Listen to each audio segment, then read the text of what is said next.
पिंजरा पिंजरा रे। खरं तर असा आवाज काढला पाहिजे ना तुझ्या कानाखाली की मच्छिंद्र भाऊजींचे डोळे तिकडे खाडकन उघडतील। तुझ्या आईला तर काही रीतभात नव्हतीच, गावकुसा बाहेर पाल टाकून जगणारी ती, पण तुझ्या बापाला अक्कल नाही, त्याला नाही संस्कार करता आले तुझ्यावर। कुणी बी अनोळखी माणूस येतोय आणि तुझ्याशी बोलायचं म्हणतोय आणि तू बी लगेच जाती बोलाया। आई तो तो तू यांचा जवळचा मित्र होता। अगं सटवे, तुझ्यासाठी अनोळखी होता ना तो। अगं ललिता, मग त्या मनाने बरंच चांगलं वागलीस की तू तिच्याशी। मी असते ना तर तिचं जिणं हराम केलं असतं। मग अजून येळ कुठे निघून गेली? आता उठता लातन बसता बुक्की घालते की नाही तिच्या पाठीत ते बघा। जाऊ दे ललिता, तुझं नशीब एवढं चांगलं नाहीये। आज जो काही प्रकार झाला ना तो तात्याच्या कानावर घाल, नाहीतरी नाचणाऱ्या मुलींची जाण त्याच्याहून जास्त दुसऱ्या कुणाला नाहीच आहे। काय का नंदी, काय करतेस? ते दागिने डब्यात भरते। का, कशासाठी? आईंना मोठ्या तिजोरीत ठेवायचे। अगं दागिने मोठ्या तिजोरीत ठेवायला असं किती दिवस राहणार आहोत आपण इथे? कोणी काही करायला सांगेल आणि ते तू करणार आहेस का? आनंदी, आपण आयुष्यभर इकडेच राहणार आहोत का? आई सगळे दागिने ठेवलेत। बरोबर आहेत ना सगळं? आणि तुझ्या बापाने दिलेले बी ठेवलंच नाही ह्याच्यात?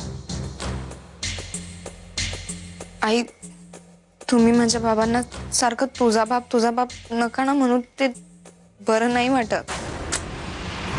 आता काय बरोबर आणि काय नाही हे मी तुझ्याकडनं शिकायचं वय?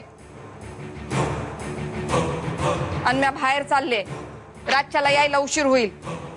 जेवायला आहात? मग रातच्याला जेवायला कुठं जाऊ मी? नाही तसं नाही आई, मग तुमच्या वाट्याचं करून ठेवते ना म्हणून। आता देशमुखांच्या घरी काय मोजून मापून करणार आहेस वय? तरी नशीब बापाच्या घरी जळता जळणार नाही एवढी संपत्ती आहे। आई अन्न वाया जायला नको म्हणून विचारलं मी। अन्न वाया जायची चिंता ना तुझ्या फडावरच्या तमासगिरांना असल। देशमुखांच्या वाड्यावर 10 माणसं अशीच जेवतायत। आता जा की, त्या दागिन्यांची राखण करत इथंच बसणार आहेस तू? चल निघ। घरातली कामं कोणी करायची? चंद्रकलेनी?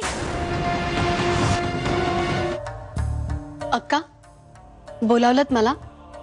अगं हो, ललिता जेवायला येते। अय्या खरंच? मग आनंदी पण येणार आहे?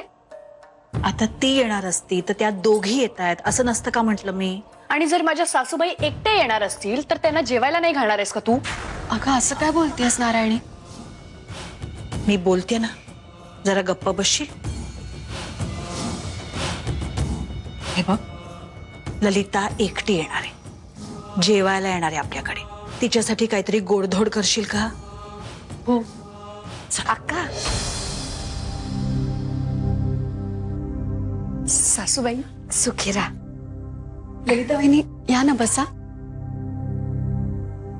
बस। आनंदी कशी आहे? आता हे माझ्यापेक्षा तुम्हालाच चांगलं ठावं असेल की, कारण बाजारातलं खोटं नाणं तुम्हीच खपवलंय ना आमच्या घरी। म्हणजे असं का बोलताय तुम्ही? म्हणजे माझ्या घराचा तमाशाचा फड केलाय तिनं। पायात चाळ बांधून नाचते याच्या त्याच्या समोर।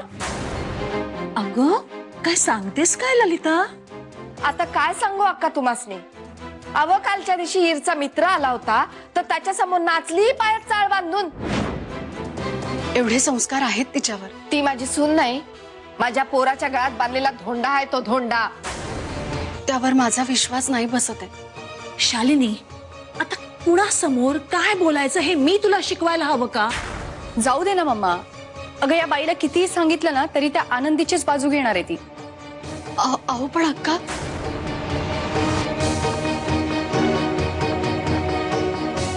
ललितासाठी काहीतरी गोडधोड करतेस ना?